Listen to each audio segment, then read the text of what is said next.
భారత రాష్ట్ర సమితి అధినేత కేసీఆర్, వైసీపీ అధినేత జగన్ ఇటీవల కొన్ని ప్రత్యేకమైన సిగ్నల్స్ పంపుతున్నారు. తాము బీజేపీకి వ్యతిరేకంగా భారీ యుద్ధం చేసేందుకు రెడీ అన్నట్లుగా వారు సంకేతాలిస్తున్నారు. జగన్ ఎప్పుడూ లేని విధంగా ప్రధాని మోదీ చేపట్టిన కార్యక్రమాలపై అవినీతి ఆరోపణలు చేస్తూ ఉండటం, కేసీఆర్ నేరుగా ప్రెస్ మీట్ లో మోదీ వచ్చాకే తెలంగాణకు తీవ్ర నష్టం జరుగుతోందన్నట్లుగా మాట్లాడుతూ ఉండడంతో ఏదో జరుగుతుందన్న అభిప్రాయం బలపడుతోంది. వీరిద్దరూ ఇతర కూటముల్లోకి వెళ్లలేరు, కానీ కలిసి రాజకీయాలు చేస్తే బలంగా ఉంటామని మాత్రం నమ్ముతున్నారు.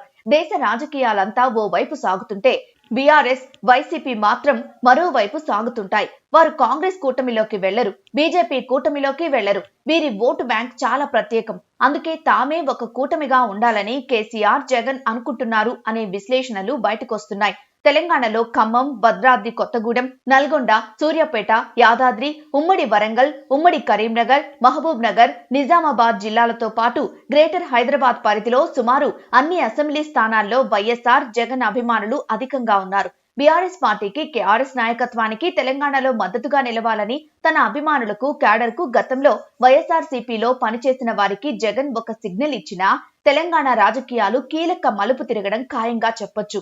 అటు కేసీఆర్ కూడా వైసీపీ బలం తమకు అదనపు బలం అవుతుందని అనుకుంటున్నారు. వచ్చే 6 నెలల్లో తమ రాజకీయ వ్యూహాన్ని మార్చుకుని బీజేపీపై వీరు యుద్ధం ప్రకటించబోతున్నారని తాజా పరిణామాల్ని బట్టి అర్థమవుతోందని రాజకీయ వర్గాలంటున్నాయి. కేంద్రంలో అధికార కేంద్రాన్ని నిర్ణయించడంలో గతంలో కొన్నిసార్లు 2 తెలుగు రాష్ట్రాలు కీలక పాత్ర పోషించాయి.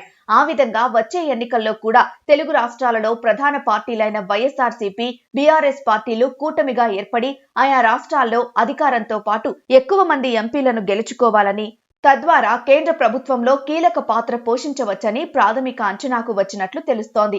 ఏదేమైనా బహిరంగంగా ఈ 2 పార్టీలు కూటమిగా ఉంటాయా, లేక అంతర్గతంగా ఒకరికొకరు సహకరించుకుంటారా, లేదా ఇవన్నీ వట్టి పుకార్లేనా అనేది రానున్న రోజుల్లో తేలనుంది.